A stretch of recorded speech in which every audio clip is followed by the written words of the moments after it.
అంటే హిట్ 2లో నేను అమ్మాయి సీరియల్ కిల్లర్ గా ఉండాలని చెప్పి నేను చాలా చేశాను అనమాట. బట్ హిట్ 3లో కూడా గర్ల్స్ ఉన్నారు.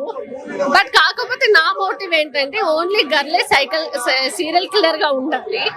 ఆ సీరియల్ కిల్లర్ తోనే ఒక మోటివ్ ఉండాలి. అదే నా విష్. బట్ అది ఇప్పట్లో తీరుతుందా లేదో నాకు తెలియదు. చూడాలి. హిట్ 4తో మేబీ నా విష్ కంప్లీట్ అవుతుందేమో.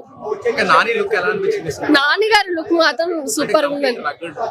అయ్యా మెయిన్ ఆయన సైకో కిల్లర్ లాగా ఉన్నట్టున్నాడు అనమాట.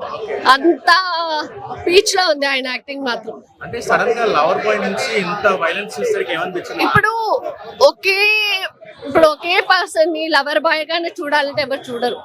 సంథింగ్ డిఫరెంట్ గా చూపిస్తేనే ఆడియన్స్ కూడా కనెక్ట్ అవుతారు. కాబట్టి ఆయనలో ఉన్న యాక్టింగ్ అనేది ఇందులో ప్రూవ్ చేశారు. సో అది బాగా నచ్చింది. థ్రిల్లింగ్ అనిపించిన మూమెంట్స్ ఏమైనా ఉన్నాయా సినిమాలో? థ్రిల్లింగ్ గా అనిపించే మూమెంట్ అంటే మనకి క్లైమాక్స్ ఒకటే ఉంటుంది. అంటే వైలెన్స్ ఎలా అనిపించింది? దసరాలో చూసారు ఆల్రెడీ ఆయన మాస్ ఎలా ఉంటుంది. దానికంటే ట్రిపుల్ యాక్షన్ ఉంది. అంటే కొరియన్ మూవీస్ కి మించిన వైలెన్స్ మరి అది వేరే అండి, ఇది వేరు. బట్ మనం ఎప్పటికీ కొరియన్ వాళ్ళకి రీచ్ అవ్వలేం. బట్ ఇది కంప్లీట్లీ డిఫరెంట్.